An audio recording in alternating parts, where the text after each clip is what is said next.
Hello.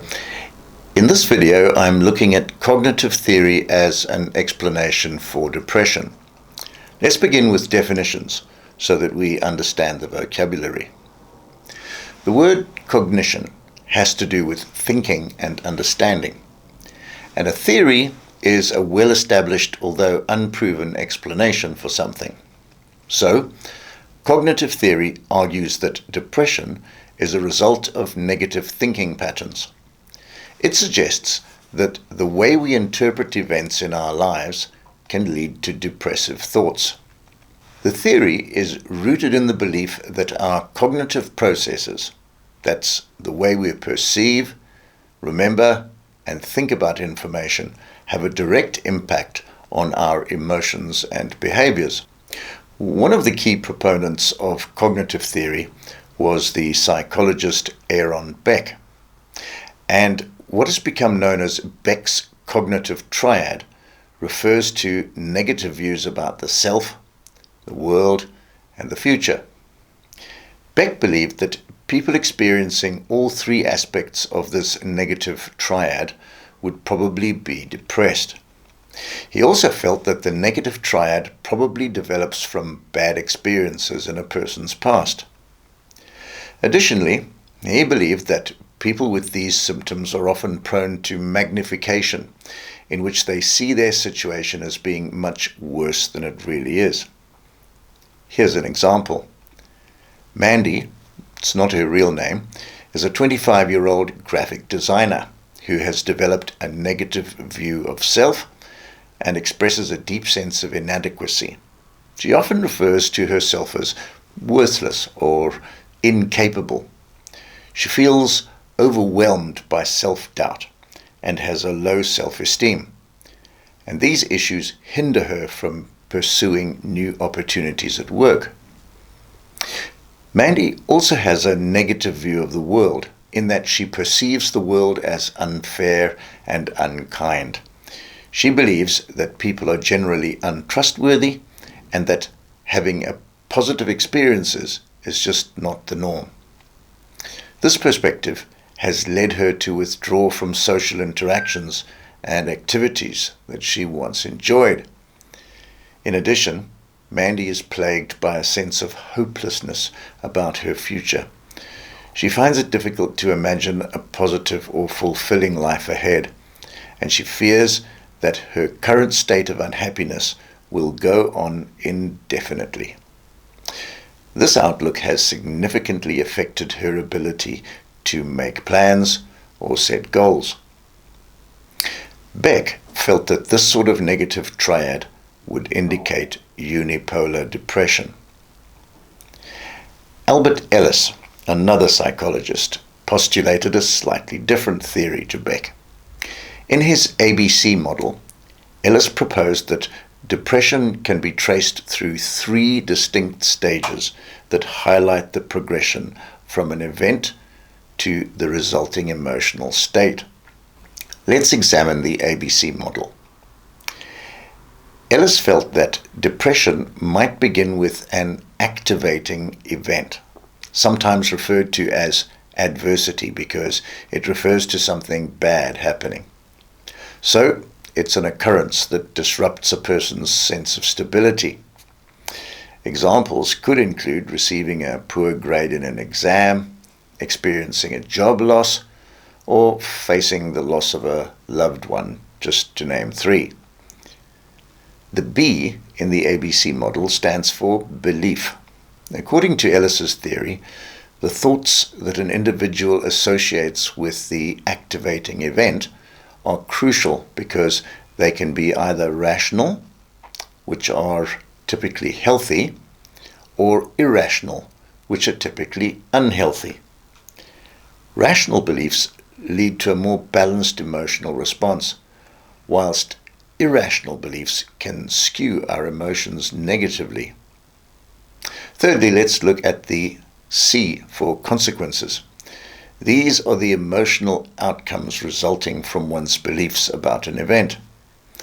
If an individual maintains a rational view, such as recognizing that failing an exam may stem from not studying enough, they're likely to experience more positive emotions and are less prone to depression. On the other hand, if the individual harbors irrational beliefs like blaming a failed exam on, say, going to the movies the night beforehand despite studying hard, this can lead to negative emotions and possibly depression. Here's another example. Brian has recently passed his driver's license test, but very soon afterwards, on a rainy evening, he loses control of his car on a slippery road surface and crashes into a lamppost. A rational approach to this bit of adversity would be for Brian to say something like, "The road was slippery. I need to be more careful in future." As a consequence, Brian becomes more aware of potentially dangerous road conditions. But what if Brian thinks, "I crashed into the pole because I'm stupid and a useless driver"? This is an irrational belief because he hasn't had any previous accidents, and in any case, he's an inexperienced driver. He just made a mistake. But because he's thinking irrationally, Brian's irrational belief leads to negative consequences in that he decides to give up driving. Obviously, we can't diagnose depression on the strength of one such incident, but if a person repeatedly exhibits negative beliefs following adversity, and these negative beliefs lead to negative behaviours, then a diagnosis of depression becomes likely. So, through the ABC model, Ellis encourages us to understand how our interpretation of events can significantly influence our emotional well-being. What about the strengths and weaknesses of cognitive theory as an explanation for depression?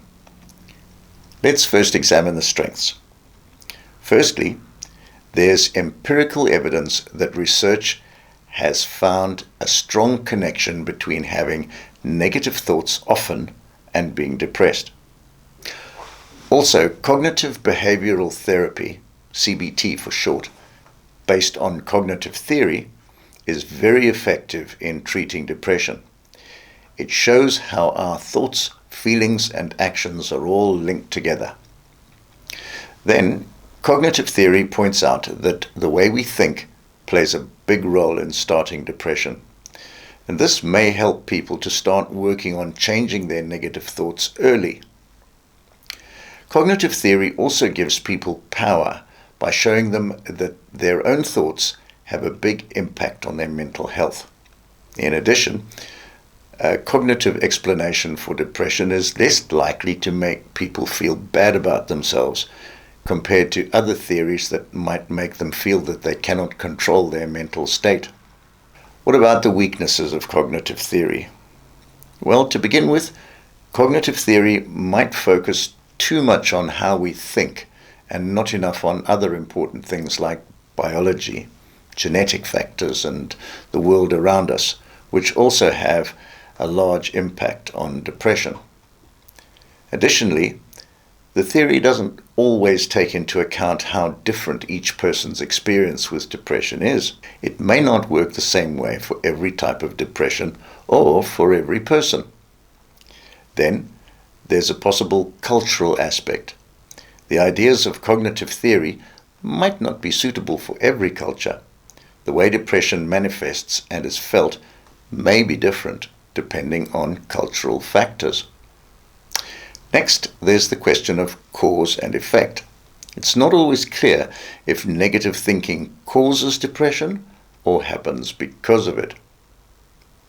In summary, while cognitive theory has been instrumental in advancing our understanding of and approaches to treating depression, it's important to recognize its limitations and that it needs to be integrated with other theories and approaches for a more holistic understanding and treatment of depression.